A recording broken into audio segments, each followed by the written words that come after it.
வணக்கம். என் பேர் பங்கஜம். கடந்த 7-8 வருஷமா நான் சுப்பிரமணிய சுவாமி கோயிலில் திருச்செந்தூர் முருகன் கோயிலில் இருக்கேன்.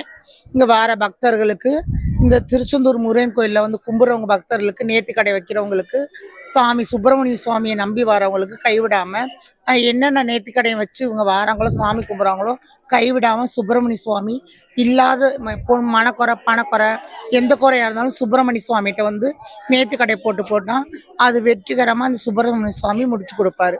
அது மாதிரி இங்கே இருக்க பக்தர்கள் நாங்கள் எல்லாருமே இவரை நம்பி தான் நாங்கள் இருக்கோம்.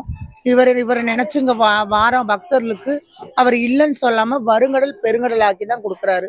அந்த கந்த கடல் போட்டி மாதிரி அந்த ராஜகோபுரம் ஷண்முர் சக்கரவர்த்தி திருச்செந்தூர் முருகர் 6 படையில் ஒரு வடை.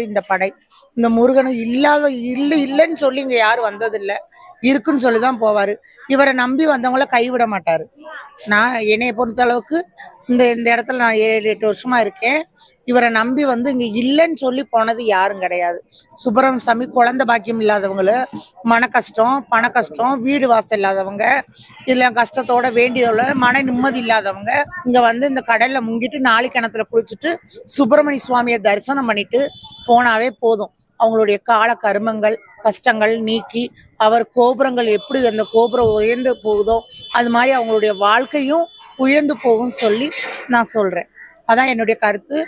நானும் இந்த முருகனை தான் நம்பியிருக்கேன். எனக்கு ஒரு குறை இல்லாமல் பக்தர்கள் எப்படி வச்சுருக்காரோ இது மாதிரி நல்லா வச்சுருக்காரு, எல்லாரையும் நல்லா வச்சுருக்காரு. இனி வார பக்தர்களையும் சுவாமி சுப்பிரமணிய சுவாமி நல்லா வைப்பான்னு சொல்லி எனக்கு நம்பிக்கை இருக்குது. நம்பிக்கை மட்டும் இல்லை, இதுதான் உண்மை. இந்த முருகன் எப்படி செழிப்பாக எங்களை மக்களில் வச்சுருக்காரோ அது மாதிரி வார பக்தர்களையும் நல்லா வச்சிருக்காரு. இவரை நம்பி இவங்க வந்து 365 நாளுமே பக்தர்கள் நிறைய வராங்க, வேண்டுதல் பண்றாங்க, பூர்த்திகளை வந்து எல்லா பூர்த்திகளும் நிறைவேற்றுறாரு. அதனால சுப்பிரமணிய சுவாமியை வந்து என்னைக்குமே மறக்கவே முடியாது. அவர் கிள்ளி கொடுத்தா அவர் அள்ளி கொடுப்பார். நன்றி, வணக்கம். உங்கள் பங்கு.